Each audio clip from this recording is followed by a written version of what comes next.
Uşaqlar,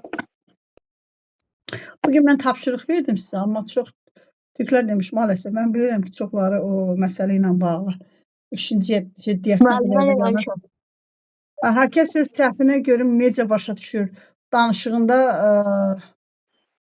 öz səhvlərini görə bilirmi? Çünki peşəsindən asılı olmayaraq bugün sizə gələn dəfə 2 dənə filosofun haqqında danışacağım. Çünki o filosoflar mütləq o filosofları bilməliyik. Bizim dəftərlərimiz hardadır? Mənim tarixi şəxsiyyətlər.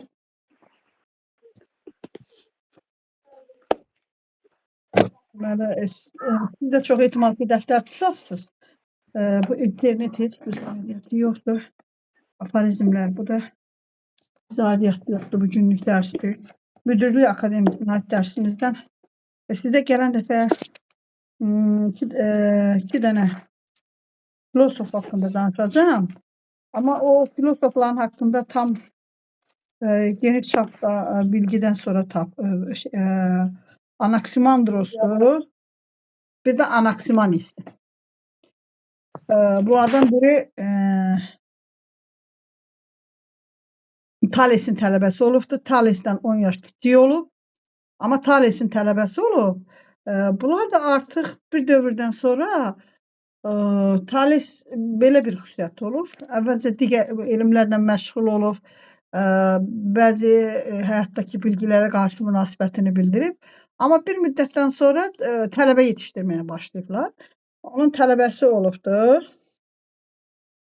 Thales'in tələbəsi. Thales'in tələbəsi Thales'dən sonraki Anaximandrosla Anaximanes adında 2 dənə filosofdur. Bunların da özlərinin kitabları gəlib çıxmayıbdı. Amma ki onların sonraki bunların da ən çox haqqında yazan deməli Platon yazmayıb, Sokratın özünün haqqında yazırlar. Sokratın da kitabları qalmayıbdır. Ən çox bunların haqqında yazan bugünün bircə dəqiqə mənim elə bir vəziyyətə çatdırıbdır ki, hər şey yadımdan çıxır. Getdim gördüm su təmiz daşır.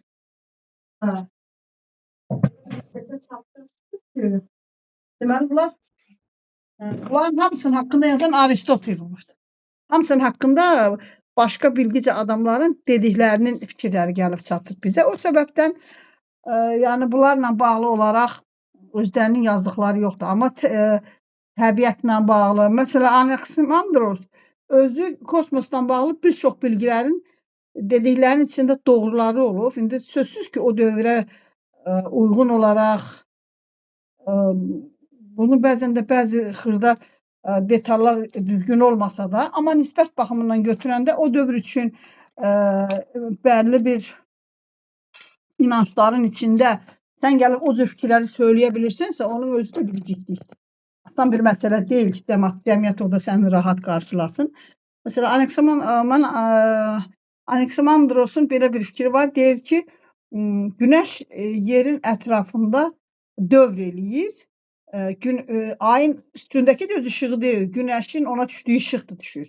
O dövr üçün 2500 il bundan qabaq bir filosofun, bir alimin dediyi bu fikirlər o qədər də yəni sizə asan gəlməsin ki, öyle bir cəmiyyətdə o fikri söyləmək o düşüncə ilə, o baxışla asandır. Və onun dedikləri sözlərin əksəriyyətində bir həqiqət olur. Amma bir prosesi var ki, deyir ki, Anaximandros deyir ki, Günəş yer kürəsinin altından fırlanıb gəlir və dağların arxasında gizlənir. Bir çox bilgiləri var. İndi mən kimsə nəsə demək istəyir. Amma bağlayın, deyirsinizsə deyin, deməsə mikrofonu bağlayın. İndi ona görə mən Anaximandrosla deməli Anaximandrosla Anaximanesin haqqında yaxşı bir mətn hazırlayandan sonra sizə onu təqdim edəcəm. Hələlik bu qədər, bu dəqiqə onu eləmək istəmirəm. Bugün mən istədim ki, hər kəs öz çıxışındakı səhvləri haqqında danışsın. Sizin ən çox probleminiz nədir? Uşaqlar, niyə görə mən mütləq və mütləq sizə nitqlə bağlı xüsusi mövzulara girmək istəyirəm? Yəqin ki, çox filosofların hamısını ardıcıllıqla deyə bilməyəcək. Bəlli bir müddətdən sonra mən başqa bir dərslərə də girəcəm. Sizə dərs göndərmişəm. Sənət tarixi. Kim baxıbdı sənət tarixinə? Varmı sənət tarixi sizdə? Elvin, sənə göndərmişəm, Emin. Sənət tarixi səndə var, yoxsa yox?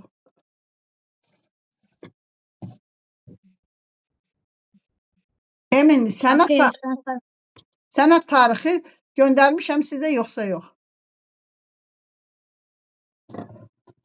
Göndərməmişək, baxaq. Görək bizim sənət tariximiz hardadır? Müəllimə, göndərməmisiniz. Bir dəqiqə, görə mən sənət tarixini göndərməliyim. Çünki mən onu, o sənət tarixini biz burada görək hardadır. Yox, elə şey olmaz. Mənə video halında göndərmişsə, belə Nə? içində sənət tarixinin. Göndərmişəm də onda. Sən onu buraya göndərə bilərsən qrupa. Mən göndərərəm. Göndər görüm onu. Çünki uşaqlar o sənət tarixini də keçəcək, hamısını hissə-hissə keçəcək. Mən onu nə qədər onun dalınla məşğul oldum ki, çünki o slayddır. O slayd yaxşı gəlmirdi bura, görüntü yaxşı vermirdi. Neysə, evdə bakımız partladı. Yuxarıda təsəvvür edirsiniz, bütün qan qarasılığı. Nəsə, qonşu yaşlı insaflı adam oldu, səsini çıxartmadı, qonaqdan tökülürdü. Ona görə bilirsiniz, bir hadisə olanda heç vaxt demir ki, sən onu gözləyərsən. Müəllim, mən qonşudayam, bilmirəm. Kim yazır qonşuda olduğunu? Allah, heç bir fikir söyləyə bilmirəm. Sən göndərə bildinmi? Emin. Mən göndərdim. Göndərdin mi? Niyə açılmır? Ha? Açılmır axı. Bu Müdürlük Akademisiyə mən çox bilgi göndərmişəm. Nəsə açılmır. Açıldı müəllimə, bizdə açıldı. Bəs məndə niyə açılmır? Mən danışmaq istəyirəm. Hə, buradadır. Açılır. Yox, bu deyil. Bu deyil. Əməlli başlı mən video halında göndərmişəm onu. Yox, görək budur mu? Yox, bu deyil. Bu deyil. Başqa bir video halında göndərmişəm. Mən girə bilmirəm. Sən girə, mən indi neydim, ay bala, başına dönüm sənin. Mənə deyim, mən Ancaq mən reklam gəldi. Mən ustaya da apardım, dedi ki, mən heç bir şey olmur. Hə, bə nə dedi? Hə, bax, gəldi. Sən nə eləmək? Bəlkə sən atanın adını telefonla girəsən. Hə? Uşaqlar, görürsünüz burada sənət tarixinin slaydlarını. Hə? Mən də açıldım, ekranı paylaşıb göstərdim. Burada var, yox, mən çıxartdım, göstərdim. Görürsünüz burada mağara rəsmi, İndoneziyada 40 min il bundan qabaq. Uşaqlar, görürsünüz. Görünmür, yox. Nətər mən ekranda var, mənim Müdürlük Akademisində var. Yox, mənim Görsəndi. Görsəndi mi? Bəli, müəllimə. Salam, Qədir bəy, salam. Ekran paylaşmışsınız. Var, niyə Müdürlük Akademisində niyə görə bilmirlər ki? İndi gəldi müəllimə, indi Sən gəldi. paylaşma, özü gələcək hamıya. Əli, sən paylaşma. Çünki qarşı olacaq, vaxt geçir. Uşaqlar, Emin gəldi sənə. Sən ekrandan çıxın, Qadir Müdürlük Akademisinin özünə girin. Oldu. Uşaqlar hamınız girin.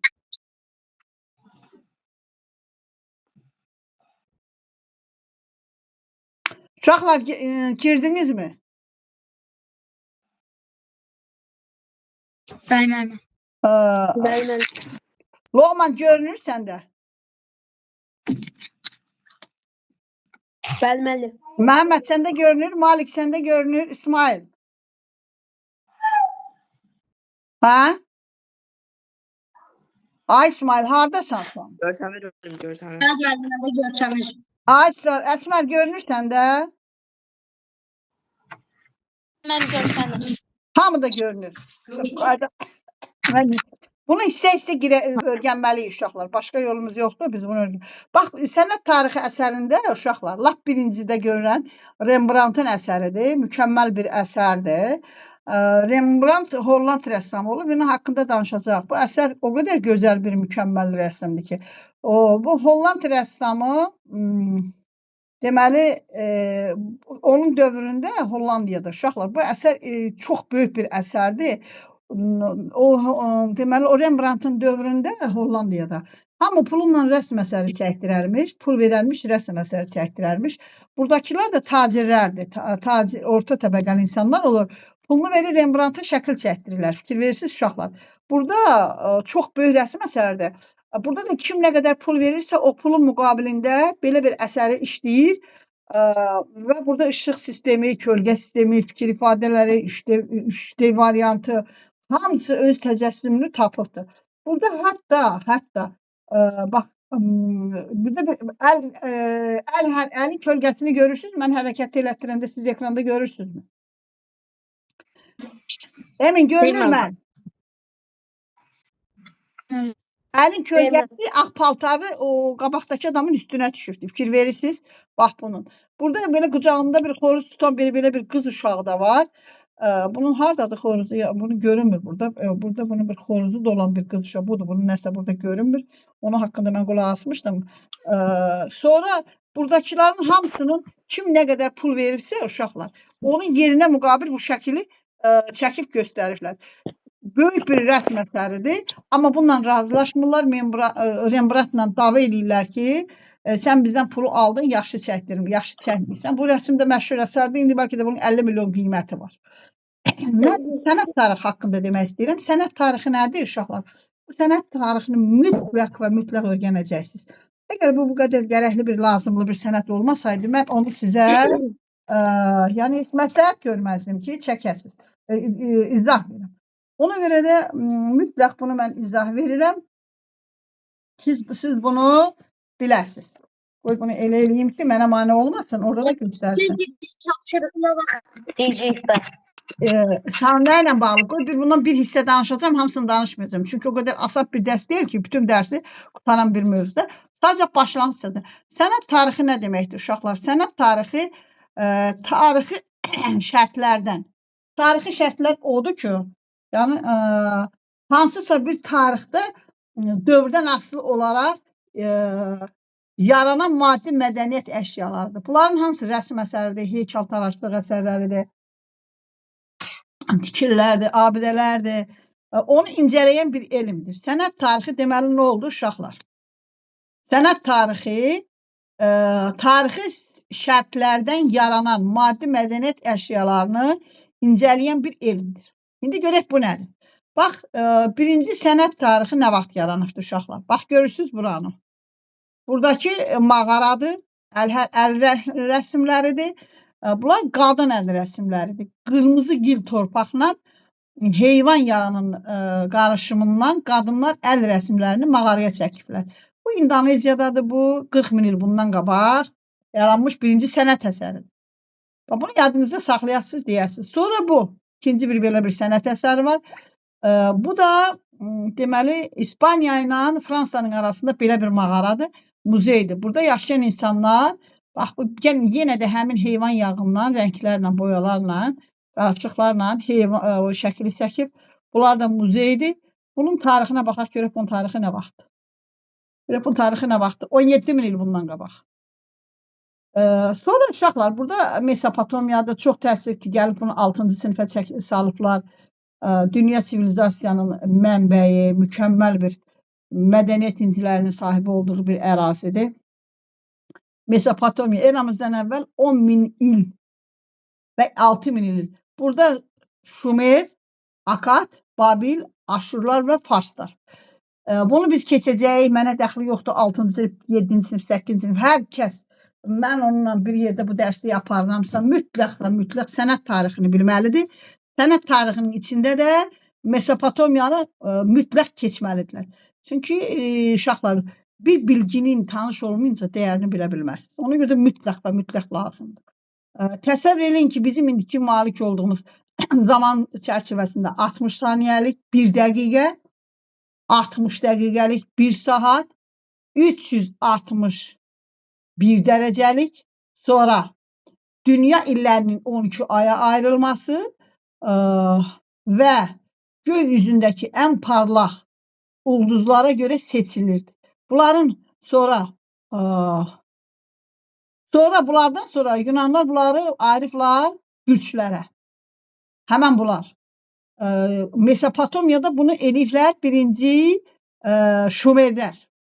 Şumerlər yaradıb ilk bunu. Deməli həftənin 7 gününü böldülər və onları 7 planet ilə adlandırdılar. Bunu Şumerlər eləyib hamısını. Mesopotamiyada indiki İraq ərazisində indiki Bağdad şəhərinə bir 70-80 kilometr ətrafındakı bir ərazidədir. Sonra sərvətlərini təqib etmək üçün sulu gil üzərində yazı bir sistem yaratdılar. Uşaqlar buna fikir verirsiniz. Bax buna. Gördünüz mü bunu? Bunları görürsünüz uşaqlar. Bax bunlar gilin üstündə bunların yazı sistemidir. Təsəvvür edirsinizmi? Bax bu bunların mədəniyyətidir. Bu bunların uşaqlar fikir verirsinizmi? Bunların bu balaca bu indi pis mənada başa düşməyim. At hələ əhilləşməmişdir. Fikir verirsiniz? Bunların gil üzərindəki işlədikləri sənət əsərlərinə. Bunlarda hələ at inkişaf eləməyib. Atdan istifadə eləməyiblər. Bax bu bunların heykəlləridir. Fikir verirsiniz? Görünmür mənə. Görünmür? Bəli. Nətər görünmür? Məndə görünür. Ekran özünü. Mən görünmür. Nətər görünmür? Niyə görünmür? Bax görünürdü bə. Mən də mən göstərdiklər. Uşaqlar Mən kimdə sizin görünür? Kimdə göstərdiklərinizi görünmür? Uşaqlar kimdə görünmür? Məndə görünmür mən. Özgə. Məndə də göstərməm. Görsənmiş. Heç kimdə görünmür. Bu nətər maşın? Bax görürsünüz, indi deyirsiniz görünmür. Bəlkə sizin bağlayayım təzədən açım. Yox, bunu ləğv edeyim təzədən açım. İndi görün. İndi nətərim? Xeyr müəllim. Yenə deyil. Mən nə varım yaxşı, şimdi bağlayayım təzədən açım. Abi zulum deyib valla. Bu onunla dərs demək Allahın bəlasıdır.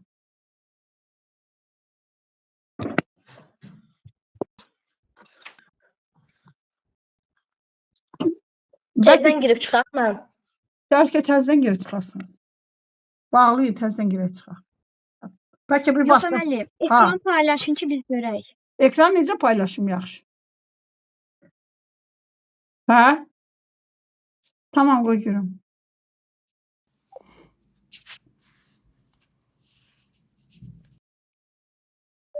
Ekranı paylaşmaq deyəndə siz nəyi paylaşırsınız mənə deyim. Ekran paylaşmaq necə olur? Ha? Müəllimə, bu Bəli. qıraqda 3 xətt var. Aha. Onu O 3 xəttə basın. bastım. Mən orada ekran paylaşım var. Burada 3 xəttə bastım. Heç elə heç nə gəlmədi axı. Qoy bir də bastım, bir də gəldi. Mən Paylaşın Bir var müəllim. Qoy paylaşım, görüm, bir də mənim var içimdə mesaj göndər. bircə dəqiqə. Digər əməliyyatlar. Yaxşı baxaq, bunu digər əməliyyatları göstərmir axı. Emin sən bağla görün. Ekran Bircə paylaşımını. dəqiqə, bircə dəqiqə. Qoy görək burada var. Daha çox bildiriş, axtarış, qrup mediası məlumatlar. Qoy görək burada nə var. Şikayət edin, qrupdan çıxış, söhbəti təmizlə, söhbəti ixrac elə. Müəllim yox, görüntüyə eləyin. Danışığa qayıdın müəllim. Bahar müəllimə, Ha. 3 nöqtə var. Onunla Girdirəm də 3 nöqtədə heç nə olmur axı. Qrup mediası, qrup bildirişləri. Məncə geri qayıdın. Ha. Zəngə girin. İndi zəngə girin. Qoy keçirim yaxşı. Ha, girdim indi zəngə. Buradan başlayım. Qrup məlumatı, qrup bildirişləri, səssizlik, söhbəti, fon şəkili daha çox yoxdur da. Buradan yazılır. Mən nə eləyim? Söhbəti ixrac, qrupdan çıxış, şikayət.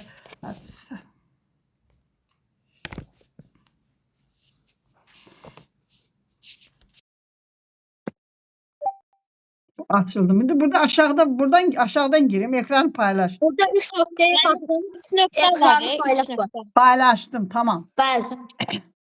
Başqa lazım var ki, indi ekranı paylaşdınız yazılır. Paylaşıldı mı indi ekran? Bəli. İndi hava giriş zaman göstərişdir. Aha, tamam ya. İndi çıxdım. Mən göstər. İstədiyiniz videoya girin, indi biz görəcəyik. Açdım. Yavaş öyrənəcəkdən, ha, nə olasıdır. İndi gəldi mi? Geldim Mən də müəllimə. gəldim. Allaha şükür. Daha bildim daha aşağıdan paylaşmalıyım, yuxarıdan yox. Hə uşaqlar, bax bu bunların fikri Mesopotamiyada yaşayanların bax budur.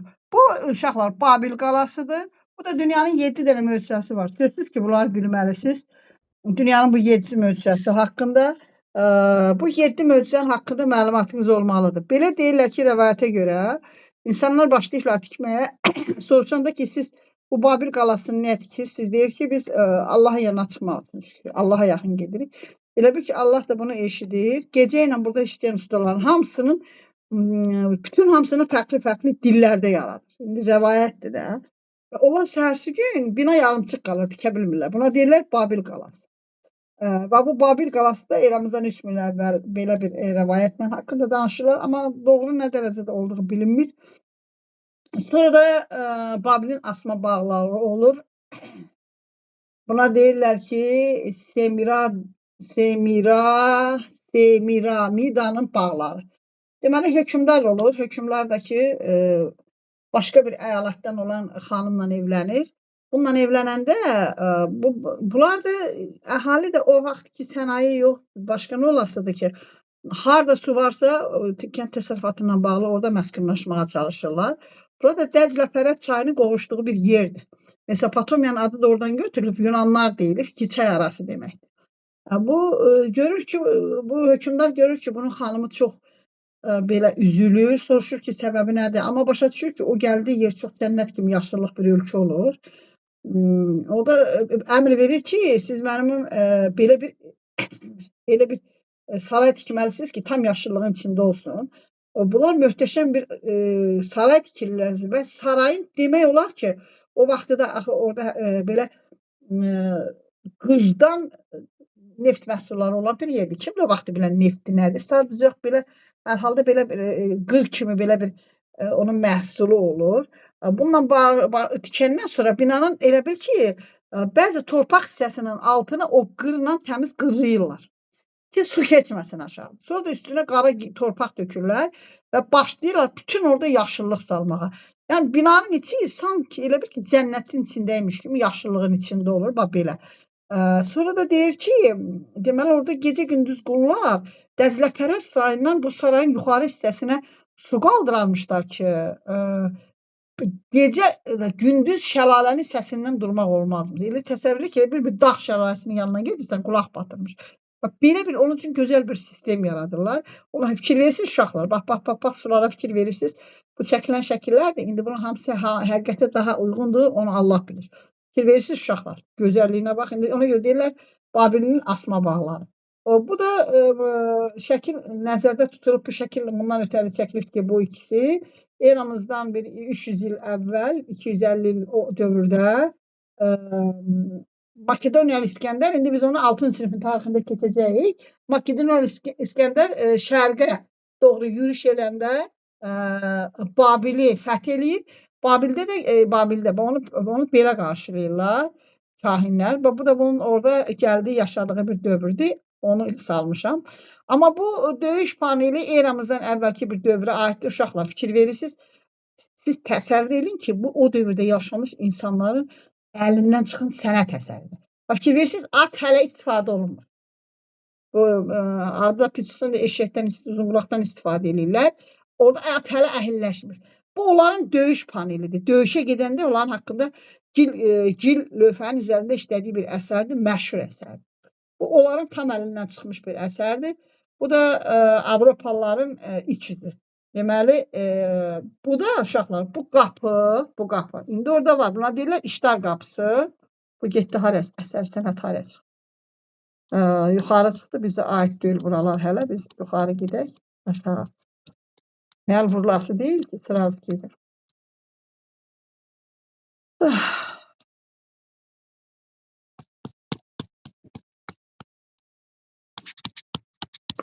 Yunanistan'da. Tam hasını keçmək istəmək. Bax bu uşaqlar. Bax bu İştar qapısıdır. Deməli eramızdan əvvəl 575-ci ildə Babillerin qapısıdır. 8 dənə qapısı olur. Yəni cənnətin qapısı kimi. Siz təsəvvür edirsiniz uşaqlar, o vaxt işlənilmiş qapılardır. Bu indi siz hardadır bu qapılar? Berlində. Avropalıların xüsusiyyəti budur da. Avropalılar işğalçılıqla məşğul olurlar. Hara gedirsə sənət əsərlərini daşıyıb aparıblar. Yəni bunların iş prinsipi ondan ibarət. Bax indi bu qapılar buna bax muzeydir. Fikir verirsiniz uşaqlar. İnsanlar burada baxır, yazısı, hər şey. Bunu aparıblar. Yəni bunların Avropalıların içici budur. O vaxt heç Avropa barbar idi, heç yox idi. Barbar da sonradan olub, heç o dövrdə də yox idi.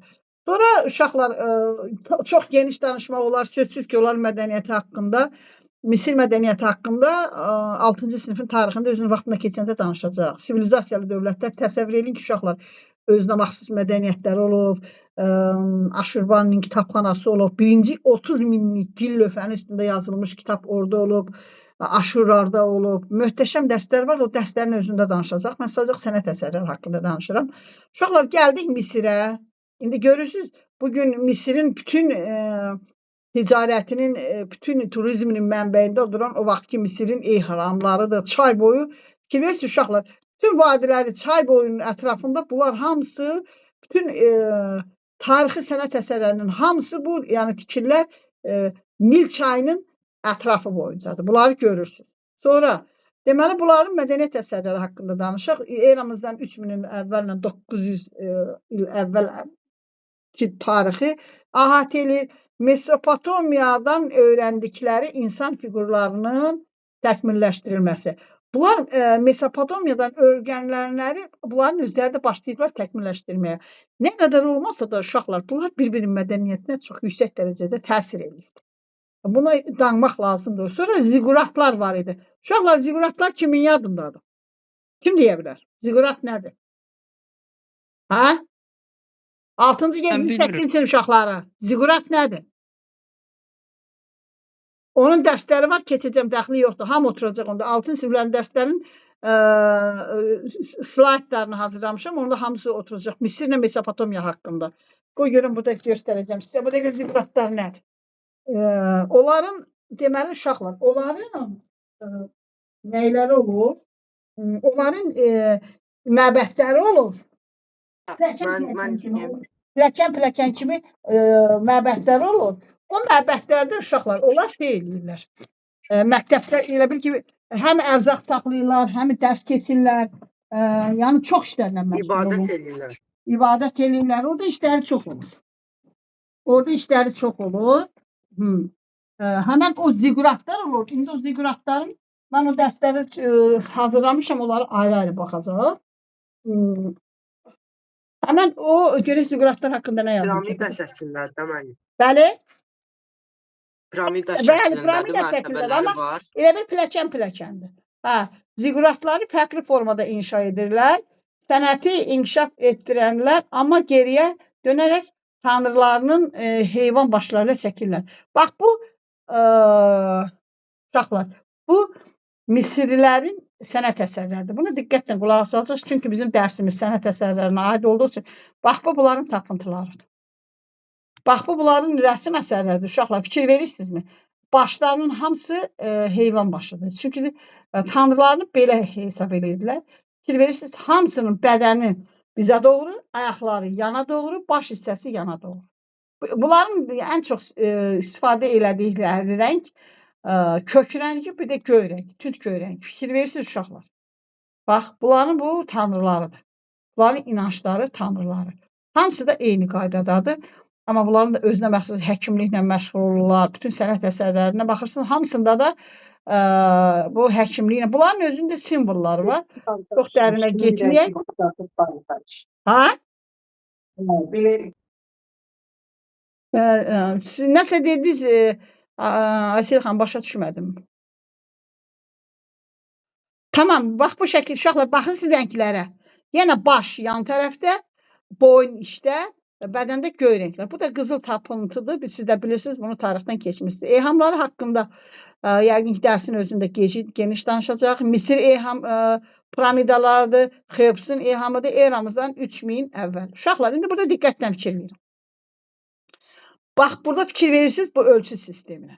Bu ölçü sistemini sənət tarixində digər əsərlərin üzərində də göstərəcək. Bu sistemi bunlar mükəmməl işləyiblər. Bu sistemlə bağlı Bax burada hündürüyə, burada rəqəmə fikir verirsiniz 1,61, 98. Yəni bunun hamısını ölçü sistemindən götürüblər. Yəni heç biri sıradan bir uyğunsuzluq deyil. Bunun özü Ebu Simel eramızdan əvvəl 1274-cü ildə onların hökmdarlarından biridir. O hökmdarlarına aid abidələr çox böyük, möhtəşəm. Hələ də onların uşaqlar çoxunun necə tikildiyini, hansı ölçü ilə necə qoyulduğu haqqında məlumat tapa bilmirlər ki, yəni görsünlər ki, bu necə olur. Bax, bu sənət tarixi. Yunanistanla, Misirlərdə yadınızda qalsın. Boyun əyri, baş yana tərəf, başı heyvan figurları, ayaqları yana tərəf, bədəni bizə taraf. Sonra gəldik antik Yunan mədəniyyətinə. Deməli, Yunan şəhər dövlətləri. Bunların haqqında mən sizə demişdim də, uşaqlar, ayrı-ayrı şəhər dövlətləridir. Fikir verirsiniz, hamısı ayrı-ayrı şəhər dövlətləridir. Bunlar özləri ayrı ilə belə xırda-xırda şəhər dövlətləridir. Bunların içində ən çox tanınan Yunan Afinadır, Spartadır, Milendir. Bunlar ən çox inkişaf eləmiş şəhər dövlətləri. Sonra bunların haqqında biz keçdik uşaqlar. Sokrat, Platon, Aristotel. Bugün sizə onların haqqında bəzi xırda məlumatları dedik, amma inşallah gələcəkdə daha geniş deyəcəyik. Sonra Yunanlar diqqətlərini Misirlərdən fərqli olaraq o dünyaya deyil, bu dünyaya, insanın ağlına, düşüncə dərinliyinə, bir də gözəlliyə və təbiətə yönəltdilər. Misirlər nə edirdilər? Nil çayından bağlı olaraq daşqınlar yaranırdı. Ona görə çox dəqiq hesablamalar aparırdılar.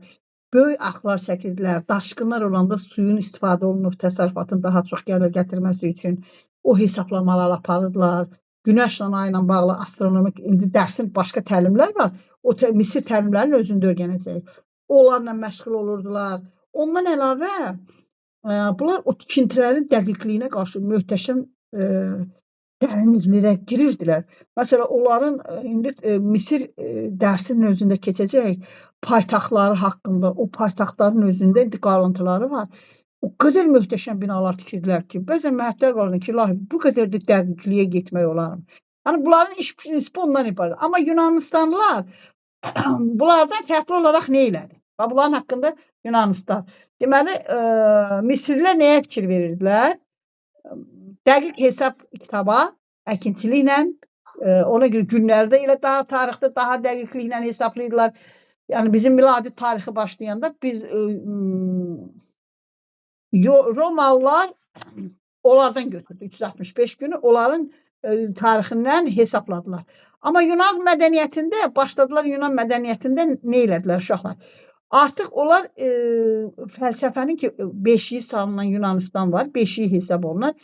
Məsələn, görsən, onlar, Yunanlılar, Misirlər nə edirdilər? Piramida tikirdilər, qəbir məzarlıqlar. Onlar o dünya o qədər inanırdılar ki, o dünyalar üçün yaşayırdılar. Elə dünya gələn kimi özünə bir piramida qəbir tikdiyi, bir başqası, bir başqa qəbir abidəsi düzəltdi. Özdə təsəvvür edin ki, tək o piramida deyil ki, yüzlərlə elə piramidalar var Misirdə. O böyüklükdə yox, ondan kiçik. Amma indi siz təsəvvür edin ki, Yunanlılar dedilər, yox, biz başqa cür yanaşacaq. Onlar bu dünyada insanın ağlına, düşüncə dərinliyinə, uşaqlar, bu elə belə cümlə deyil. Ona görə fəlsəfənin beşiyi hesab olunur olar. İnsanın ağlına, düşüncə dərinliyinə, gözəlliyinə və təbiətə yönəltdilər. Ona görə coğrafiya haqqında, kosmos haqqında başladılar bir çox bilgilər yaratmağa, bir də həndəsəni öyrəndilər. Öncə uşaqlar fikir verin, bax bu heykələ fikir verin. Bax bu heykələ fikir verirsinizmi? Boyun aralandı. Bədən atlet bədənidir. Fikir verirsiniz? Bədənə fikir verirsiniz uşaqlar. Bunlar necə işləyirlər? Yunan, Misirlərdə boyun içində böyük heykəllərdir. Bunlarda yox. Düzdür, boyun o başlı saxlayırdı, müəyyən simmetriyanı qoruyurdu, amma bunlar bədənin gözəlliyinə, atlet bədəninə oxşadırdılar. Deməli, incə boynunu saçlarından istifadə edərək möhkəmlədirdilər və sonra isə heykəlləri atlet, yəni həyatda gördükləri kimi yaratmağa çalışırdılar.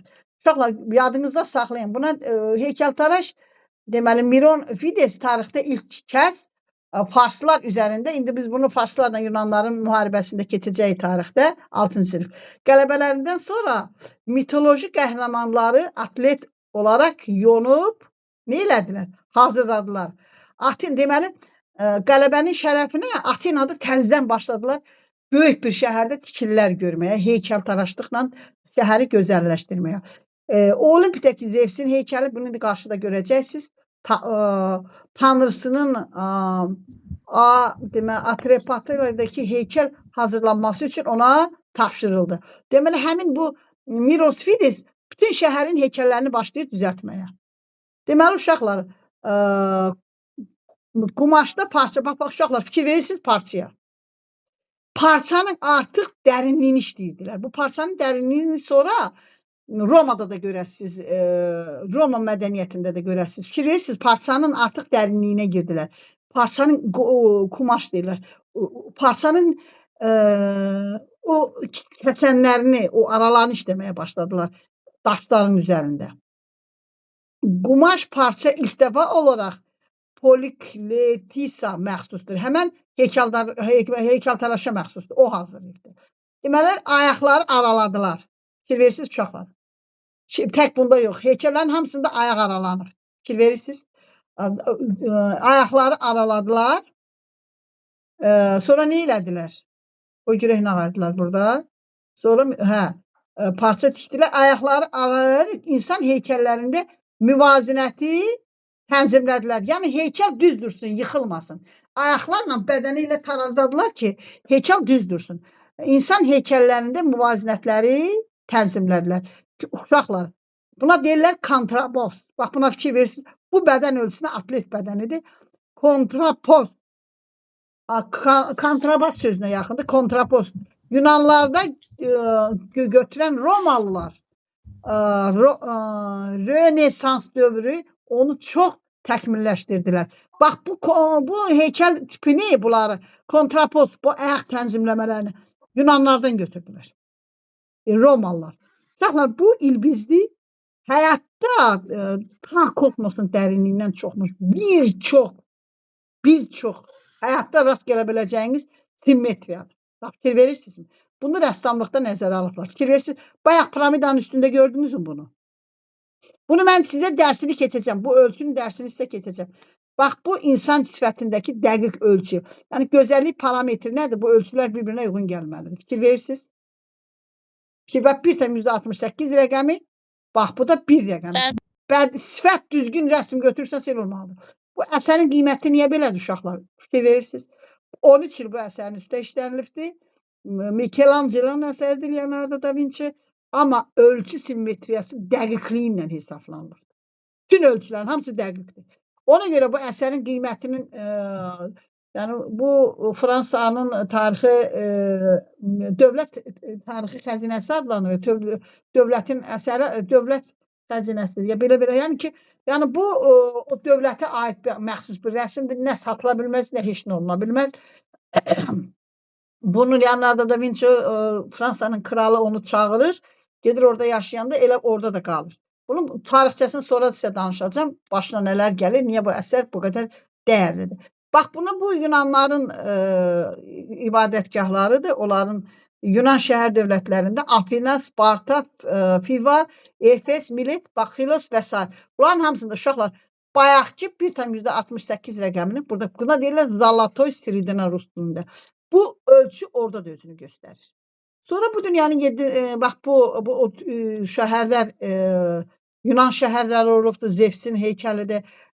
Çox təəssüf ki, tarix bəzən çoxlarını məhv edir, gedir. Amma həqiqətən də möhtəşəm yaşamlar olub, möhtəşəm dövrlər olub, sivilizasiyanın mərkəzi. Bu da onların əsərlərindəndir. Uşaqlar, bax, Yunanlar belə əsərlər işləyirmişlər. Fikir verirsiniz, ya qaranın üstündə narıncı rəng, ya da bax, belə bu qaydada. Fikir verirsiniz, hamısında eyni rənglərdir. Qara ilə kök rəngin qarışığı. Bu da Artemisin məbədidir. Dünyanın 7 möcüzəsindən biri də budur. Bunlar Zevsin heykəlidir. Bax bu. Onların tanrılarının inançlarındakı tanrıların atası Zevsin heykəlidir. Bu da uşaqlar Rodosli Kalios heykəli. Bunu Makedoniyalı İskəndərin öldükdən sonra orada hansı devirli yadından çıxır o dövlət, onun sərkərdəsi o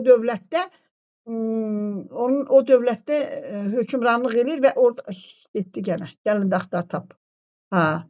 Orada olanda bu dünyanın 7 möcüzəsindən birini orada tikib hazırlayırdı. O da sonra uçur dağılır, qalmış. Bax burada. Bu da indi həmin burada uşaqlar. Bu Yunanistan'da var. İndi Afina'da da əvvəlcə bax belə olubdu, amma bu heykəl hələ də durur, belə yarımçıqdır. Amma sonra deməli burada Osmanlı İmperiyasının vaxtında Yunanistan Osmanlı İmperiyasının tərkibində olanda burada ambar kimi istifadə edildi. O da partlayıbdı. Bax hər halda tarixi abidadır belə bir çox pis vəziyyətdə qalıbdı. Amma uşaqlar o dövrlərdə belə olubdu şəhərlər. Filosoflar yığılarmışlar bu agoralara, bu küçələrə, bu meydanlara, fəlsəfə dərsi verərmişlər. Mədəniyyətin beşiği uşaqlar fikir verirsinizmi? Teatr səhnələri belə tikilərmiş. Bunun bir hissəsində bu aşağıda fayədir, teatr tamaşalar gedərmiş. İnsanlar da elə oturarmış ki, bu tamaşanı orada görsünlər. Fikir verirsiniz? Bax, bu da Yunan şəhərləri uşaqlar. Çox gözəl qaydada, gözəl bir Yunan şəhərləri olubdur. O hamısı da meydanları. Bu da onların tanrılarıdır. Yunan tanrılarıdır. Demək olar ki, biz Rönesans dövründən tutmuş, indiki dövrə qədər bir çox sənət əsərlərinin bəzəyi olur. Sonra Romalılar onlardan götürüb adını dəyişib tanrılarının. Burada uşaqlar xalq məhkəmələridir. Bəlkə dünyada ən gözəl məhkəmələr bunlar olubdur. Antik Yunanistan'da fikir verirsiniz, gözəl məhkəmələr keçirilərmiş. Yəni insanlar öz hüquqlarını müdafiə edərmiş. Hətta o vaxtki dövrdə adam da tutarmışlar ki, indiki bizim vəkillər kimi. Sən mənə çıxış eləməyə hazırla, mən özüm çıxış eləyim, danışım. Və orator çıxışı da oradan başlayır. Bu İskəndəriyyə mayakıdır uşaqlar. Bu da İskəndəriyyə şəhərində olub, sonra dağılıb gedibdir. Bu da dünyanın 7 möcüzəsindən biri olubdur. Eramızdan əvvəl 290-cı ildə. Sonra bu da Türkiyə ərazisinə düşüb, Halikarnas məbədidir. Bu da çox gözəl qəbir abidəsidir. Sonra bu da dünyanın 7 möcüzəsindən biridir. Bu da dağılıb gedibdir. Bu da dünyanın İskəndəriyyə kitabxanası. Bunun haqqında xüsusi dərsin içində danışacaq. Mükəmməl bir kitabxana, çox təəssüf ki, yanıb. Mən bunun haqqında sizə danışmışam. İskəndəriyyə şəhərində olub. Onun Makedoniyalı İskəndər qoyub onun ilk təməl daşını o atıbdır. Tüm dünyadan buraya kitablar gələrmiş, üzü köçürüb gedərmiş. Çox təəssüflü ki, sonra o kitabxana yanıbdır. Sonra buraya qədər çox dərinə getməyim uşaqlar, çünki dərslər ayırardı. Antik Roma dövrü keçəcək tarixdə belə bir dövr olubdur. Gəlib uşaqlar, bu sizə şeyə qədər deyəcəm. Antik Romada Romalılar gedib Yunanların şəhərlərinə gedəndə şoka düşüblər. Görürlər ki, bunlar tamam başqa bir dövlət, başqa bir sivilizasiya, fəlsəfə, mədəniyyət. Bunlar həyatının şokunu yaşayırlar. Sonra Romalılar onlardan çox götürüblər və Romalılar o dövləti işğal ediblər. İşğal ediblər, Romalılar orada Xristiyan dini yaranmayana qədər Romalılar başlayırlar o mədəniyyəti inkişaf elətdirməyə öz dövründə. Bax, bunu da görürsünüz uşaqlar. Bu Kolizeydir. Deməli 72-ci 80-ci illərdə eramızın bizim eran əvvəllərində. Bax, sonra da fikir verirsiniz, həmin Kolizey dövründə möhtəşəm bir tikili olubdur. Deməli burada vəhşi heyvanlarla qladiator döyüşləri gedərilmiş. Aşağı hissəsi uşaqlar su ilə doldururlarmış. Böyük bir arxlar bunu su ilə doldurarmış. Burada gəmi səhnələri düzəldərmişlər və bu gəmi səhnələrində möhtəşəm bir dəniz görüntüsü verərmişlər. Sonra Marcus Aurelius möhtəşəm bir insandır, hökmdar olub, həm də filosof olub. Gəlib burada dayanacam. Uşaqlar, artıq xristianlıq başlayıb, orta əsrlərdə 300-cü illərdən xristianlıq başlayıb, 1500-cü ilə qədər sənət dayanıb. Sənət dayanıb. Bax, fikir verin. Bunların çəkdiyi şəkillərə fikir verirsən. Hamısı donuq sifətlər. Məsələn, ilahi adamların ətrafına fikir verirsən. Başının hissəsi. Bu demək ki, bu müqəddəs ilahi adamlardır. Fikir verirsiniz, baş hissəsi. Yalnız və yalnız dini adamların şəklini çəkə bilərdiniz. Başqa adamların şəklini çəkə bilməzdiniz. Buraya qədər gəldik. Deməli, sonra gəlib nə çıxıbdır? Bu da bunların tikililəridir. Tikili nə vaxt olubdur? Sonra uşaqlar Roma İmparatorluğu 395-ci ildə 2 hissəyə ayrılıbdır. Görsən bunun hökmran bunun yarısını bu oğluna, yarısını oğluna. İndiki Türkiyə ərazisindən uşaqlar bir də Meduçilər ailəsi. Dayandım Meduçilər ailəsində 1400-1700-cü illər İtaliyada 300 illik ailə. Və bunlar dünya mədəniyyətinin çox böyük töhfələr veriblər. Bunlar bütün sənətin inkişaf eləməsi üçün sənətin inkişafı eləməsi üçün çox möhtəşəm rollar oynayıblar. Varlı bir ailə olubdur. Bunlar bütün sənət əsəri alıblar. Ömrü boyu sənət əsəri alıb yığıblar. İndi onu keçəcək uşaqlar. Bu ekranı mən necə ləğv eləyim? Hə? Dayandıram. Tamam, dayandırdım. Örgəndim. Artıq yavaş-yavaş örgənirəm. Bax, məndə elə xasiyyət yoxdur ki, mən dala çəkirəm. Deyirəm, mütləq örgənmək lazımdır. Deməli, uşaqlar, biz buraya qədər nə örgəndik? Biz buraya qədər örgəndik ki, deməli, mağaralardan tutmuş indiyə qədər. Sözsüz ki, biz bu dərsləri Mesopotamiyada keçəcək, geniş formada Aşur mədəniyyətində, Babil mədəniyyətində, ondan sonra Şumerlərdə keçəcək, Misirlərin özündə keçəcək, bir də 6-cı siniflərdə. Ona görə deyirəm ki, çox yazıqlar olsun ki, 6-cı sinifə gətirib salıblar sivilizasiyanın başlanğıcını. Sivilizasiyanın başlanğıcı 6-cı sinifdə keçiləsi bir dərs deyil. O böyük adamların keçiləsi bir dərsdir. O mədəniyyətlərin beşiyidir. Orada o qədər bilgilər var ki, o qədər insanın öyrənə biləcəyi dərslər var ki, aparırlar 6-cı sinifə.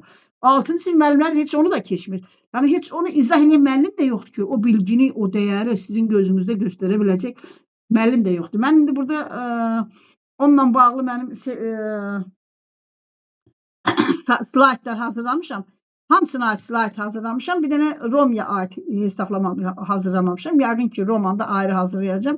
Mütləq və mütləq lazımdır. Siz onu öyrənəcəksiniz. Sənət tarixini bilmək bir insanın gələcəyinə xüsusi bir qaydada toxunur. Daha gözəl qaydada toxunur və siz artıq o gördüyünüz sənət əsərlərini, həyatda bildiklərinizin hamısını yerini biləcəksiniz. Buraya qədər sizin artıq məlumatınız oldu. Misirdəki, yəni dərslərin özündə keçəcək. Mesopotamiyadakı o gil yazıların, onların kəşflərini ayrı-ayrılıqda geniş səpkidə keçəcəyim. Sonra Misirin özündə keçəcəyim ayrı keçidə. Amma buraya qədər dayandıq. Məsələ, buraya qədər sadə bir mövzudur, amma buradakı Mediçilər ailəsindən sonra möhtəşəm başlayır dərslər. Rəsm əsərləri, rəssamların həyatı, mən Michelangelo'nun həyatı ayrı keçiləcək, Leonardo da Vinci'nin həyatı ayrı keçiləcək, Bernini'nin əsərləri ayrı keçiləcək. Yəni, bu insanlar tarixə bir iz qoyub getmiş adamlardır. Yəni ki, Yunanlar kimi bunlar da həyata, bəşəriyyətə, mədəniyyət baxımından fərqli bir yöndən toxunan insanlar. Uşaqlar, kimin nə sualı var? Mən çox danışmayayım, sizi yormayayım. Ən çox qədim abidələr Misirdə olub. Uşaqlar, bu dəqiqə, məsəl üçün, hamısında var, dünyanın hər yerində var. Məsələn, gedirlər Mesopotamiyada baxırlar, Meksikada nə qədər piramid abidələri var. Yəni, açıqlamasını verə bilmirlər.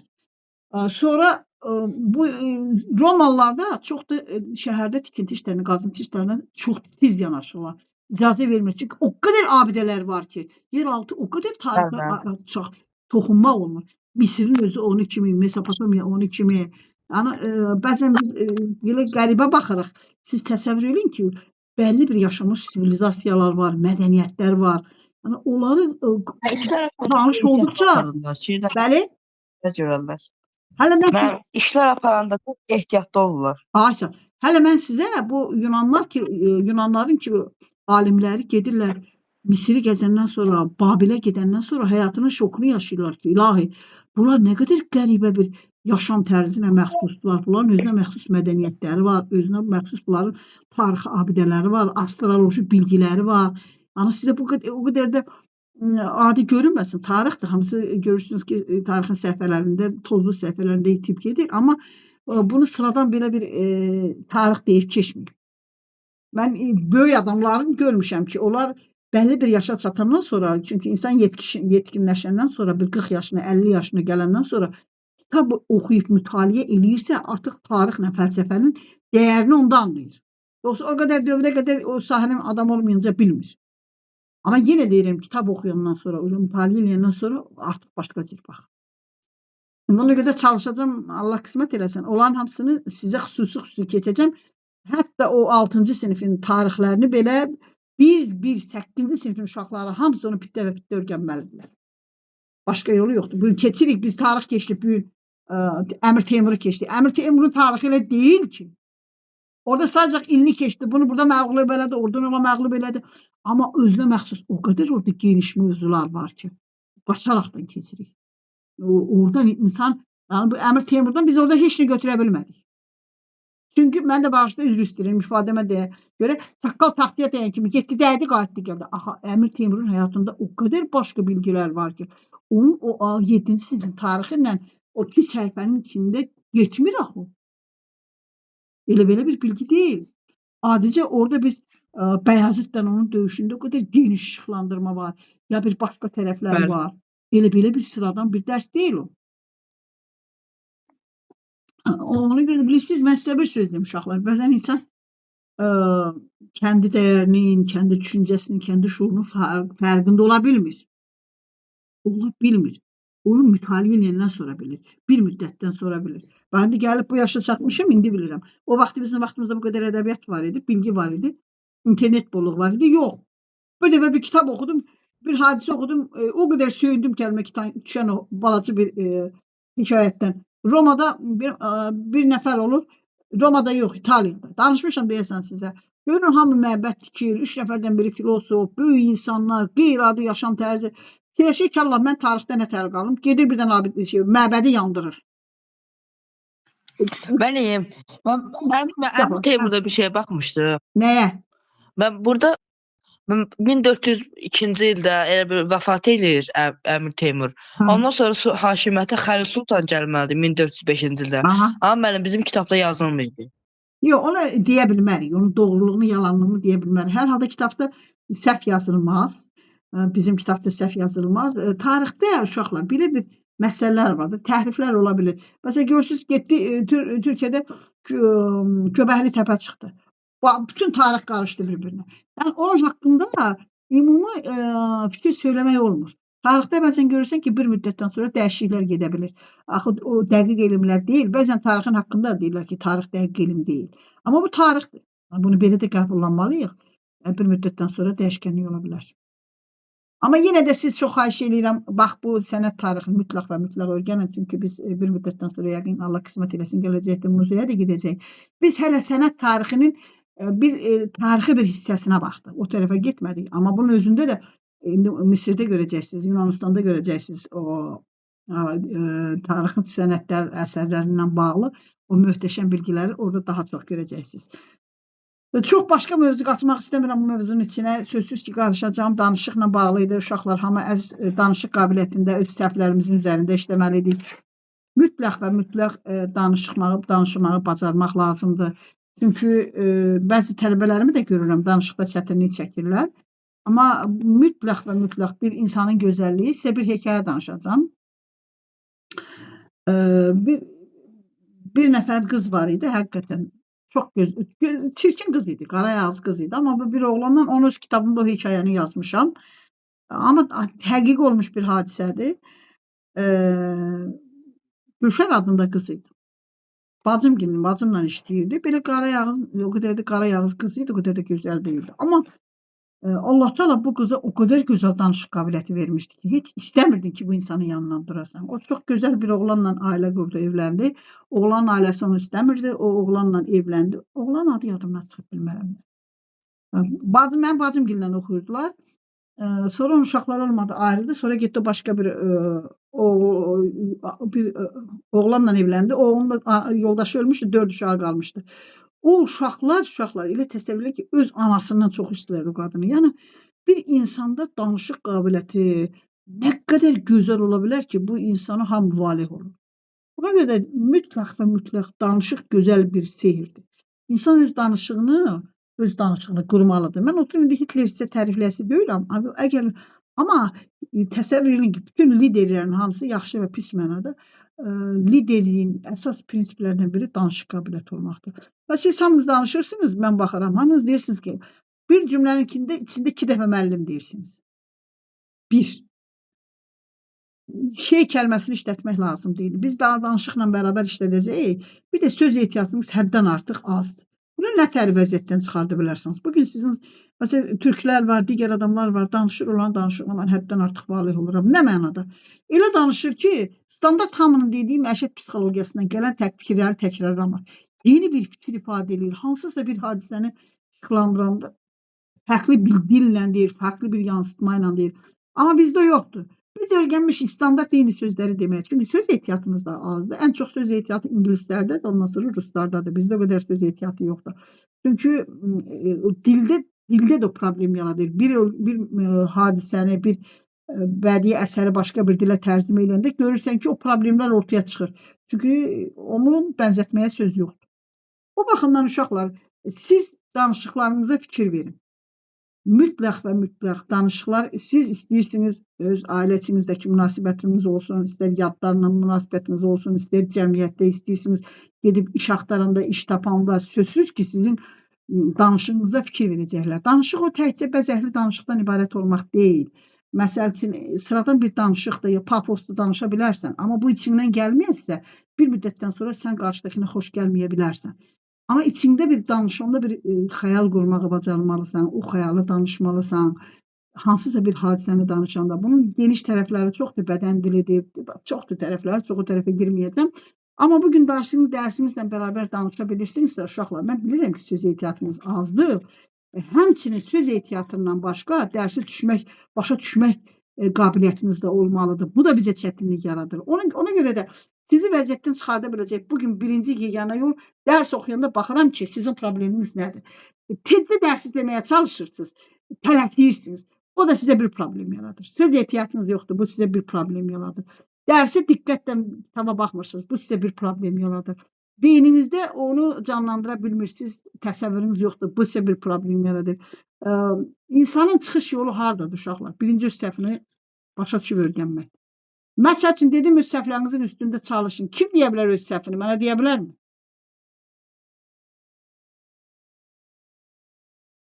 Niyə bir səhv çıxmır? Deməli, bunun iki səbəbi var. Ya öz səhvinizi görmürsünüz, ya demək istəmirsiniz. Səbəbi nədir? Danışıqdan öncə. Ben necə mən bir dənə deyə bilərsin? Kim öz danışığında səhvini etiraf edə bilər ki, məsəl üçün, mən dərsdə danışanda bu sözləri düzgün ifadə eləmirəm, ya danışmıram, ya nəsə belə bir problemi var. Kim onu deyə bilər? Mənim yoxdur. Əslində, Özüm tərifləmək kimi amma xeyr. mən sözü cümlə əvvəlcədən mən fikrimdə quram, Aha. soramam deyirəm. Mən sizə bir söz demirəm ki, bax, hər kəs fikrini deyir, sonra nəzarət. Əsmər, səndə nə problem var? Hamı deyilsin. Fikrimi izah eləyə bilməmək. Yox, mən bilirəm fikrimi izah edə bilmirsən. Uşaqlar, söhbət fikir izah edə bilməməkdən deyil. Sifətini yaxın tutun, mikrofon üstü. Söhbət fikri izah edə bilməməkdən getmir. Söhbət səhvini görməkdən gedir. Fikrini izah edə bilmək odur ki, bu dərsi oxuyursan, gəlirsən, mənə danışırsan. Birincisi odur ki, siz kitabı oxuyanda elə təsəvvür edirsiniz ki, siz onu bilirsiniz.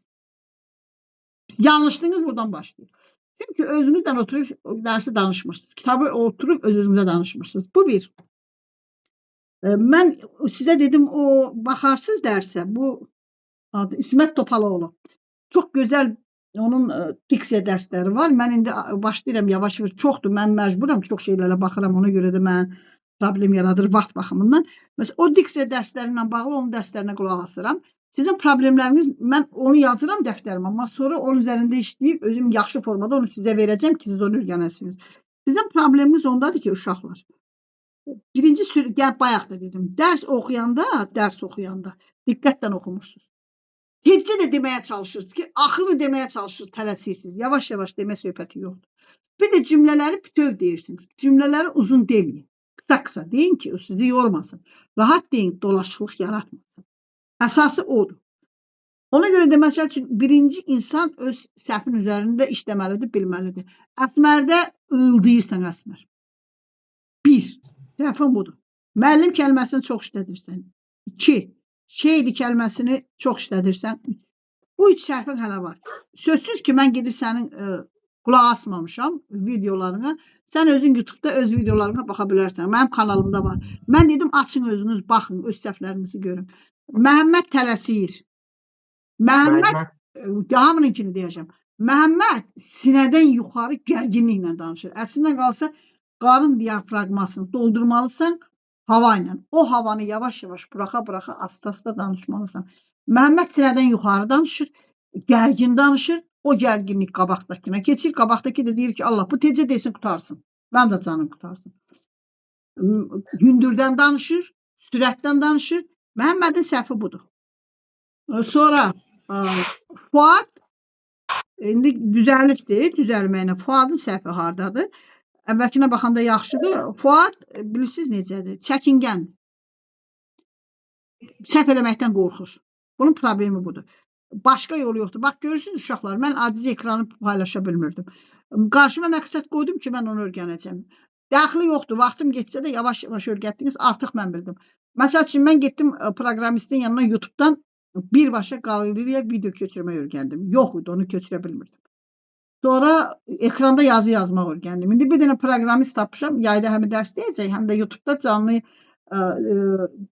canlı elan qoyacam. Yəni yazıların yerinə onu qoyacam. Yəni bilirsiniz, beynimə bir dənə məqsəd qoyuramsa, onun da arxasınca gedirəm.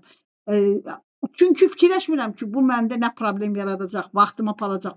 Eləməliyəm, başqa yolum yoxdur. Yəni arxaya durmaq kimi bir niyyətim yox. Yəni sizdə də onu istəyirəm, sizdə də o olsun. Qarşınıza bir məqsəd qoyun, onun arxasınca gedin. Fuad da nədir? Fuad çəkinəcəkdir. Uşaqlar, qorxularınızın üstə gedin direkt. Qorxularınızın üstə getməsəniz, qorxular sizin üstünüzə gələcək.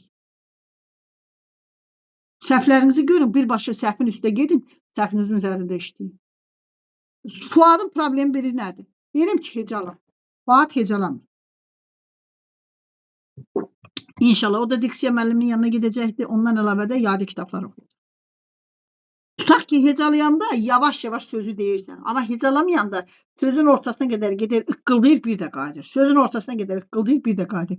İnsan özü öz səhvini öyrənib dərk eləyəndə onunla mübarizə apara bilir. Amma siz hamınız öz səhvlərinizi əzizləyirsiniz. Loğman intonasiyası bərbad vəziyyətdədir. Baş işləyir, tənbəlliyi var. İntonasiyası yaxşı deyil, mütləq o da gedəcəkdir. Əlidə də müəllim kəlməsi yoxdur. Əlidə sərtlik var, amma intonasiya ilə aram-aram danışmaq yoxdur. Sonra bu kimin nömrəsidir? Şəklini dəyişən əlinin yanındakı.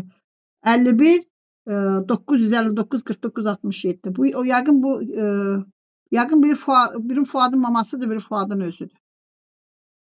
Malik pis deyil danışığı. İntonasiyası o qədər də mükəmməl deyil.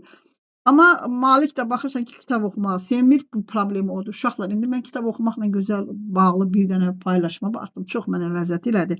İnsan kitab oxumaq insana nə verir? 4-5 dənə çox gözəl bilgilər verdi. Bilmirəm kimin idi, xoşum gəldi. İndi onu götürəcəm, onu sizlə paylaşacağım. Ona görə də uşaqlar, hər kəs öz səhvinin dedim. Emin, səndə də bir səhv varmı, yoxsa yoxmu? Ben var. Nədir səhvin? Sen tez müəllim sözünü deyirəm. Müəllim sözünü demək lazım deyil. Çünki həmişə müəllimin yanında olmayacaqsa, bir toplum fikirləşirəm ki, görüm yay dərsinə kimi sala bilərəm. Baxıram, danışıq qabiliyyəti hamı da çətinlik verir mənə. Çünki o dərsə çıxan uşaq, dərsin qabağına çıxan uşaq intonasiya ilə hündür aram-aram həm məntiqi gözləməlidir, həm dərsi bilməlidir, həm gözəl danışıq qabiliyyəti olmalıdır. Bunların hamısını toplamalıdır üstünə. Məsələn, mən öz dərslərimə qulaq asıram özümdən sonra. Baxıram ki, ıqqıldayıram, sözünü deyirəm, məndə də var. Ləhcəm var. Ləhcədən yavaş-yavaş, çox gec aradan götürürəm. Ləhcəm var. Demək olar ki, belə hesab edirəm, sözləri tez-tez işlədirəm. Amma əslində qalsa, bir deməli hardan idi? Bir vəkil var idi. Vəkil hardan idi? Yevrey vəkil. Mən onun bir dəfə bu jurnal çıxmışdı. Bu jurnal məhkəmə danışıqlarına bağlı bir jurnal idi. Onun çıxışı idi. Mən mükəmməl bir əlimə keçdi. İnan həqiqətən də ləzzət elədi. Yəni onun bir yaxşı sözü var idi. Dedi ki, eyni sözü 200 sözdən bir qabaq-qabaq işlədə bilməzsən. Bir söz işlədirsənsə o sözdən gərək 200 dənə söz işlədərsən o sözü ikinci dəfə işlədə bilərsən. Bir. İkinci, başqa adamlardan çox stat gətirə bilməzsən. İki, başqa adamlardan çox stat gətirəndə sənin şəxsinə fərqli insanlar baxırlar. Deyirlər ki, elə bunun özünün şəxsi düşüncəsi yoxdur ki, onun bunun sözünü deyir. Yəni bu alator çıxışlarına aiddir. Sözsüz ki, bunları öyrənəcəksiniz. Oturun da bu dəqiqə sizdən bunu tələb eləmirəm. Amma ən azından sizin vəziyyətdən çıxış yolunuz odur ki, uşaqlar. Səhvlərinizi görün, Yavaş-yavaş Əsmər də sürətli qaçır, danışır. Məhəmməd də sürətli qaçır. Fuad problemi ayrıdır. İsmail başa düşür, çox qəşəng başa düşür. İsmail o qədər dərslə bağlı başqa bir yanaşım tərzi olubdur ki, bugün gəlib bizim ortamıza düşübdür. İsmail o danışığını inşallah çox etibar ki, belə hesab edirəm, Allah qismət eləsə sentyabr ayına qədər quracaqdır. Çünki ayrı bir müəllimin yanından gəlib, indi biz də məcbur eləyirik ki, dərs oxu, bunu belə oxu, bu qaydanı belə gətir. O da onlar üçün artıq sizin danışığınızda problem yaradır. Ona görə uşaqlar, açın qulağınızı sırğıyın. Gözəl danışan adamdan heç vaxt adam darıxmır. Çox gözəl bir deyir var ki, deyir ki, sakit adamı darıxdırmır. Amma ki, biri var ki, yaxşı danışa bilməyən adamdan adam bezir, deyir, bu çıxsın, getsin, şu canı boğazıma yığıldı. Başa düşdünüzmü? Bunu danışmağa öyrənməlisiniz. Bunu birinci, sizə 2 dənə tapşırıq verəcəm. Gələn dəfə çalışın, onu əməl edin. Uşaqlar, əgər onu beyninizin mərkəzində tutsanız ki, mən bunları aradan götürüm, siz onu aradan götürə biləcəksiniz. Yoxsa yox. Danışanda səhvlərinizi, bildiyiniz artıq sözləri gedin. Bu dəfə eləmədiniz. Sabah axşam hər kəs mənə YouTube-dan baxacaqdır. Bütün sözlərini deyəcəkdir. Kim artıq nə söz istədirsə mənə deyəcəkdir. Müəllim kəlməsini lüğətinizdən çıxardın. İşlətməyin. Bir dəfə deyə bilərsən. 30 sözdən sonra bir dəfə deyə bilərsən. Sən hər cümlənin başında 2 dəfə müəllim deyə bilməzsən. 1. Xahiş edirəm uşaqlar, dərs danışmağından bağlı olaraq başlayaq birinci burada. Hər kəs söz səhvini görsün. Bir də kitabdan evdə öz-özünüzə danışın. Mən belə hesab edirəm ki, mən vaxt yoxdur. Mən hər dərsdə sizdən dərsi soruşmalı deyiləm axı. Mən çalışıram ki, siz o bilgini öyrənəsiniz ki, mən bir dəfə axırda bölüm qutarandan sonra sizdən imtahan kimi eləyəm. O da baxıram ki, problem yaradır. Danışıq qabiliyyətiniz yaranmır. Problem yaradır. Mən YouTube-da, Google-da yox. TikTok-da paylaşım elədim, baxdınız mı? Axırıncı. Bir dənə uşaqlar, bir dənə Amerikan müəllimi idi. Çubuğu sürtdü. Baxdın mı sən Emin? Bəli, baxdım. Nədir onun izahını ver görüm nədir? Mən bir dənə şar olur, bir dənə də metal çubuq olur. Mən metal çubuğu şara yaxınlaşdırdıqda şar onu Cəzb elədi. cəzb edir. Sonra mən itələyir sonra da mən metal çubuq şarı Niyə? itələyir. Niyə? Açıqsa bağlasın kimsə səs verir. Məhəmməd Emin izahını verə bilərsən yoxsa yox? Mən müsbət yüklənir deyə itələyir, mənfi yüklənir deyə cəzb edir. Ha? Başqa kim deyə bilər? Onların yüklərinin ikisinin də eyni olanda, məsələn, ikisi də mənfi ya da ikisi də müsbət olanda bir-birlərini itələyir, ikisi ayrı-ayrı yüklər olanda bir-birlərini cəzb edir. Mən onu anlayıram. O bildiyiniz qanundur. O fizikadan bildiyiniz qanundur. Orada nə proses gedir? Orada nə oldu? Onun ardıcıllığını mənə danış. Sütünməylə elektrikləri. Yox, danışmayın uşaqlar. Xüsusi nə olduğunu danışın. Bax, birinci parçanı gətirdi. Çubuğa sürtdü, möhkəm. Sürtdü mü çubuğa uşaqlar? Çubuğu parçaya sürtəndə çubuq nə oldu uşaqlar? Elektrikləndi mi? Ha? Elektrikləndi. Ay sağ ol. Çubuq elektrikləndi. Sonra getdi, apardı çubuğu. Bax, görürsünüz, fikir vermirsiniz. Şara toxundurdu. Başa düşdünüz mü? Şara bu çubuqdur. Bu da şardır da, bu da şardır. Bax belə. Çubuq elektriklənmişdi. Bunu burada sürtdü buna. Elə deyil mi? Buna sürtdü. Bu parçadır. Bunu atdı. Bu orada elektriklənir. Düz deyil. Bu müsbətdir uşaqlar. Gəldi neylədi? Əvvəlcə şara yaxınlaşdırdı. Şara yaxınlaşan kimi şar buna toxundurdu. Uşaqlar neylədi? Toxundurdu. Toxunduran kimi buradakı müsbət buna keçdi. Bu oldu mu müsbət? Ha? Bəli. Bu müsbət. Qayıtdı getdi bir də buna sürtdü. Sürtdü mü? Müsbət. Bu müsbət. Ne oldu? Müsbət. Ona görə itələdi. Bayağı neytral idi. Bu da müsbət idi. Gəldi buna sürtdü, görürsənmi? Ona görə dərsimizdə keçəndə birinci yadınızdaydı sürtünmə ilə də. İkincisi də nə ilə idi? Hə? Şeydən, sahədən sonra. Hay, sağ ol, toxum vurdu. Amma bu getdi parçayı sürtdü, gətirdi, sonra da şara sürtdü. Şara sürtən kimi şar cəzb elədi, ona müsbətlik keçirdi. Bu yükləndi, müsbət. O da yükü yox idi ama buna boşaltmışdı. Getdi tərdən orada bir də parçaya sürtdü, gəldi. Bir də buna yaxınlaşdırdı, bu bunu itələdi. Çünki ikisi də müsbət. Diqqətlə fikir vermədiniz ona. Neyse, bunlar kənardır. Bunların əsas hamısı maraqlı dərslərdir. Siz uşaqlar, xahiş edirəm, gələn dəfə yadınızda saxlayın. Sözsüz ki, biz bunları keçəcək dərsdə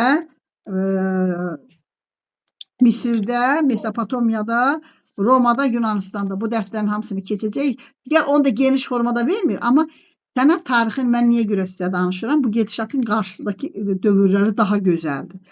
Bu 16-cı əsrdən sonraki başlayır o dövr. O Meduçilər ailəsi var. 300 illik onun sənətli filmlər də var. Tərcümə olunmuyubdu, amma onlar İtalyan dilindədir, İtaliya dilindədir. O 300 illik o varlı bir ailə, varlı bir kəsim o sənətə xüsusi pul buraxırlar. Yəni ki, özləri də bilmədən Avropa mədəniyyətinin mənbəyini qoyurlar. Buraya qədər gələcək. Uşaqlar, yaxşıncı sual verim, görüm yadınızda qaldı mı? Misirlilərdə şəkillər nə rəngdəydi? Mən narıncı qarı rəngli. Narıncı bir də göy rəngində. Başlarına nə qoyurdular? Başları nə başı idi? Heyvan başı. Heyvan başı. Başları biri adamın üzünə baxırdı, yoxsa yana baxırdı? Yana. Yana baxırdı. Ayaqları bəs necəydi? Ayaqları hər tərəfə baxırdı. Yana. Ayaqları da yana baxırdı. Boyu da içindəydi. İndi o şeyin özün Misirdə daha geniş. Onların ayrı-ayrılıqda böyük dərsləri var. O tarix dərslərində hamı iştirak edəcəkdir. O dərslər ya belə burada Müdriklik Akademisində hamısını orada paylaşacağım. Yunanlarda gəldi, nə oldu uşaqlar? Yunanlar nə elədilər? Yunanlarla Misirlilərin fərqi nədir? Uşaqlar, deyin görün. Misirlilər nə ilə məşğul idilər? Əkin biçimlə məşğul idilər. Hesab kitabı daha yaxşı bilirdilər. Elə deyilmi? Aynən ulduzla bunlar əsas bunların məqsədləri əkinlə, biçimlə, bir də tikinti ilə məşğul idilər. Yunanlara gələndə nə oldu? İnsan düşüncəsinin, fikrinin mərkəzinə nə qoydular? İnsanın özünü, düşüncəsini, ağlını, fəlsəfəni qoydular.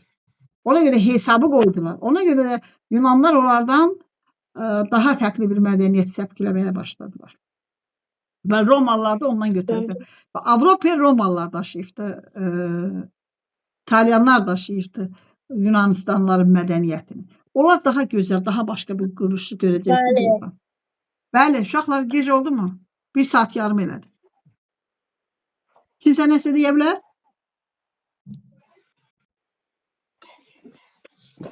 Uşaqlar yoruldunuz mu? Hə? Şimdi yorulan. Şimdi yorulan. Olsa dərsi yekunlaşdırın. Mən olsa yekunlaşdırıram dərsi uşaqlar. Bunlar sizə gələcəkdə ayrı bir his, ayrı bir təsəvvür ki, o sizin ömrünüzün axırına qədər Allah qismət eləsin, ömür versin, yaşayıb ömrünüzün axırına qədər o bir ətir kimi ruhunuza damcı bir ətir damcılayacaq. Bunları öyrənəndən sonra ömrü boyu başqa cür düşünəsiniz. Bunları öyrənin, görəsiniz nədir. Çox təəssüf ki, uşaqlar ki, bizə heç nə öyrətmirlər. Gəlib özümüz iş eləyib, vaxtlarıq tapmışıq. Bu bir uşaqlar.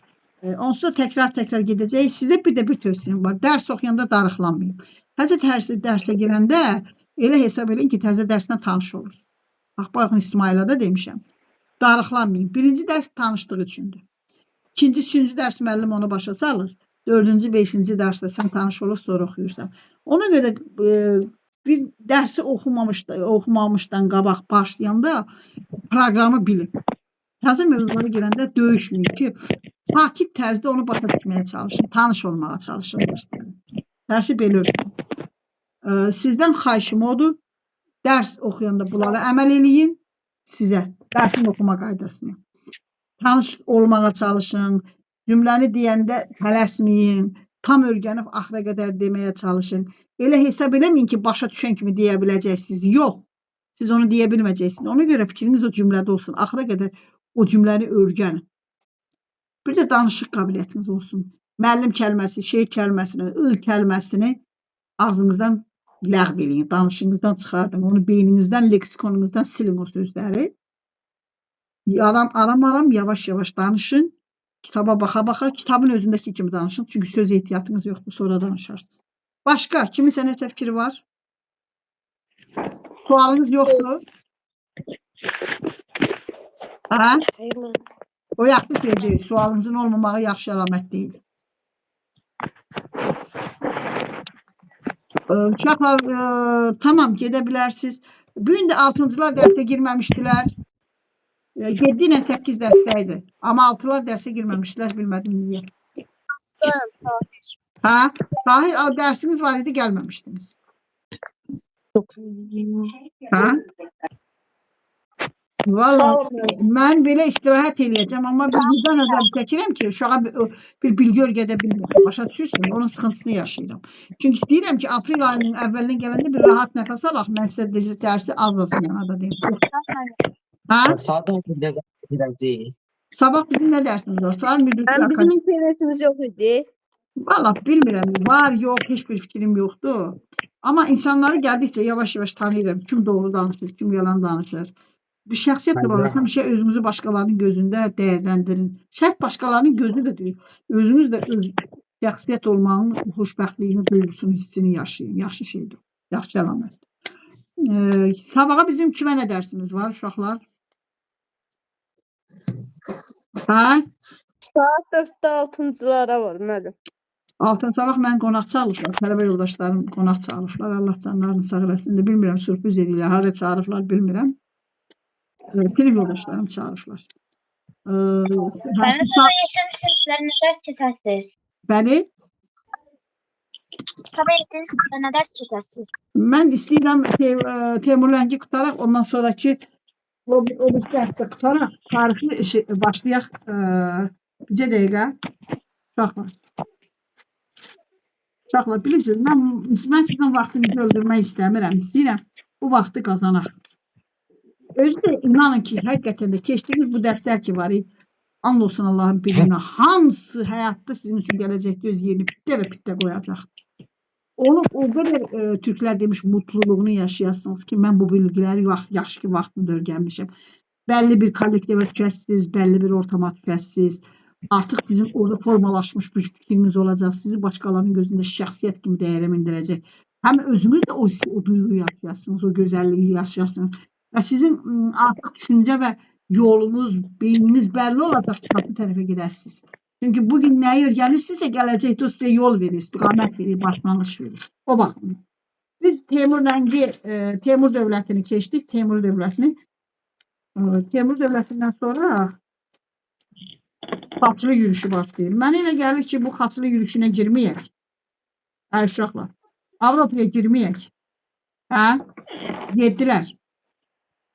Olar mən. Avropaya girməyək. Bizim deməli, hara qədər gəlmişik? Böyük Səlcuq dövlətidir, Böyük Moğol imperiyasıdır, Dehli Sultanlığıdır, Osmanlı imperiyasıdır, Teymurdur. Bunlar ümumi bir yerdir, bunları ayrı öyrənək. Sonra xaçlı yürüyüşlər, İtaliya, Fransa, bunları ayrı öyrənək. Bu iki dənə Avropa mədəniyyətidir. Bu heç deməli texniki, nədir? Texniki ixtiralar, böyük coğrafi kəşflər. Reformasiya, İngiltərə, Fransa, İtaliya, xaçlı yürüyüşləri. Bu dördü də birdir. Bunları da bir keçərik. Sonra da reformasiya ilə o qalanlarını da bir keçərik. 7'lər saat neçədə görüşək? Mən 2-də olar sabah. Yox, 2-də mən qonaq çağırırlar. Başqa yerə gedəcəm. Gələ bilmərəm. Tələbə yoldaşlarımla o vaxt bir yerdə rəsm əsəri işləmişdik tələbə yoldaşlarımla. Onlar məni qonaq dəvət edirlər. Mən saat 5-də olar. Saat, bir dəqiqə, saat 4'də 6'lar salmışdım. 6'da 8'di, 8'də də, yox, 7'lər 8'də sala bilmərəm. Bugün səhər Müdürlük Akademisinin dərsləri üzrə ayrı Saat onlar. 7-də başlayır. 7-də başlayır, Bitirəcək nə qədər keçəcək? Uşaqlar, bizim dərs tarixdən, yox, biz belə eləyəcək. 7-də də başlaya bilərəm. Nə mənada uşaqlar? Biz artıq tarixi təkrar edirik. Mən artıq o tərəfə girə bilmərəm. Emin, sənin tarixdən dərsin hardadır? Mən də Teymur Ləncdəyəm. Sən, Loğman, sən heç Loğmanı soruşmuram. Loğman qrupu yıxıb sürüyür. Mən biz Sən Fransadayım. hardasan? Yox, mən sən Abdel'le keçəcəm. Bunlarla keçməyəcəm. Malik, sən hardasan? Tarixdən. Biz Osmanlılardayıq. Osmanlılardasan. Bizim uşaqlar da belə buradadılar. Mənə elə gəlir ki, elə burada da qalacam. Uşaqlar, biz belə eləyəcəyik. Səlçuklardan başlayacaq. Səlçuklu, böyük Səlçukla Teymura qədər təkrarlayacaq. Çünki dərs təkrarda öyrənilir. İndi mən sizə bir söz deyim uşaqlar. Bugünkü coğrafiya dərsləri yadınızdadır. Mən Hamımızın yadımızdadır. Bir dəfə də sentyabr, mayın axırında bir dəfə də ümumi təkrar eləyəcək, onunla da qutardı. Hər şey yadınızda qalacaq. Ondan sonra getdi ömrü yadınızdan çıxan deyil. Biz sabah belə eləyərik. Mən saat 4-dən sonra evdə olacağam. Saat 7-də 7 bizə bir saat bəs eləyəcəkmi? Yox. Ya da bir saat yarım eləyərik. Zərər yoxdur. Sonra da girərik Müdürlük Akademisinə. Saat 7-də görüşərəm 7-lərlə. 6-lar neçədir? 6-lar da sabotajlıq eləyir. Ruslar demiş. İndi görək bunların axırına varacaq. 6-larla deməli bir dənə qaldı. Tamam. Bu qədər uşaqlar. 8-lərlə indi İsmaillə indi məşğul olaram. İsmailin dərsi yarım qalıbdır. Onunla məşğul olacağam. Saat 7-də 8-lərlə görüşəcəyik. İsmail, sənlə neçədə görüşərəm? Ya, sən 6-dan sonra görüşəcəm də, yəqin eləm İsmail. Bəli. İsmaillə 6-da görüşəcəm. Yox, 7-lərlə onda görüşməyəcəm. 7-lərlə saat 4-də görüşərəm. Uşaqlar, mən sizə dərs izahı verəcəm. Dərs soruşmayacam. Hə? Mən tarixi ümumi təkrar eləyəcək. Tarix soruşmayacam. Coğrafiyanı yekunlaşdırıq. 7-lərlə bir dənə tariximiz var. 7-lərlə tarix qutarandan sonra fiskanın çox gözəl tərəfləri var. Fiskanı keçəcək. Fiskadan sizə təzə mövzular. Mövzular yox. Dərsinizi tam başqa qaydada başa salacam. Mükəmməl qaydada. Çünki biraz araşdırmalar aparmışam. Fiska ilə bağlı çox qəşəng Amerikan müəllimlərinin əlavələri var. Onları eləyəcəm. Sabah saat neçədə kimlə görüşəcək uşaqlar? Saat 4-də 7-lərlə görüşəcəm. 6-da da ki İsmaillə 8-lərlə görüşəcəm. Bu görək 6-lar sabotajlıq edir. Ruslar demiş. Görək 6-lar nə eləyəcək? 6-lar dərsə yaxın gəlmirlər. Bunları qamçılamaq lazımdır. Uşaqlar, bildiyiniz vaxtı yadınızdan çıxartmayın. 4 tamamda 7-lərdir. Saat 6-da da İsmail girdi. Dərs soruşmuşsan. Nə deyirsən?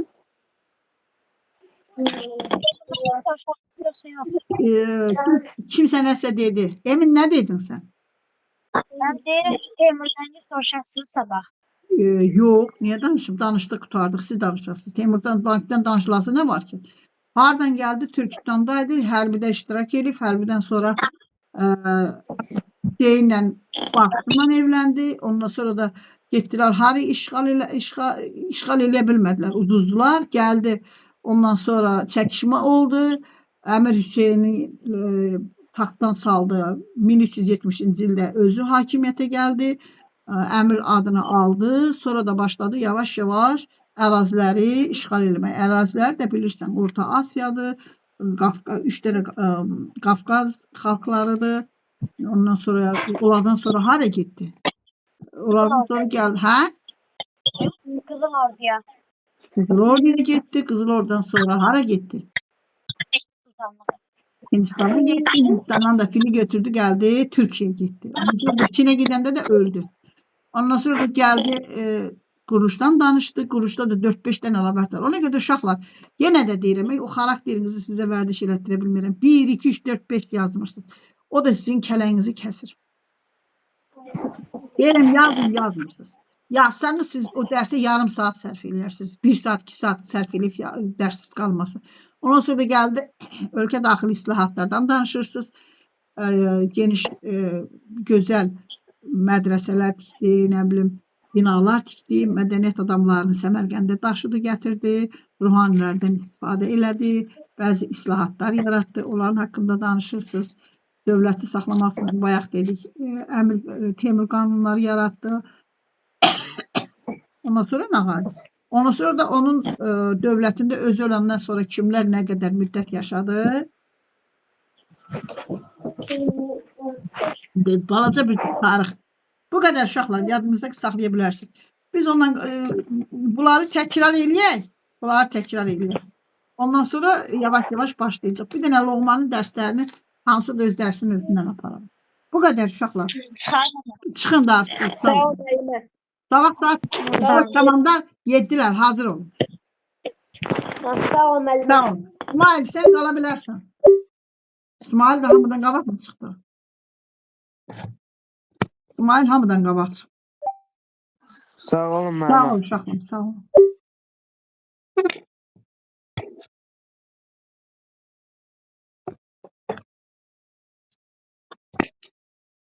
Buyurun bala.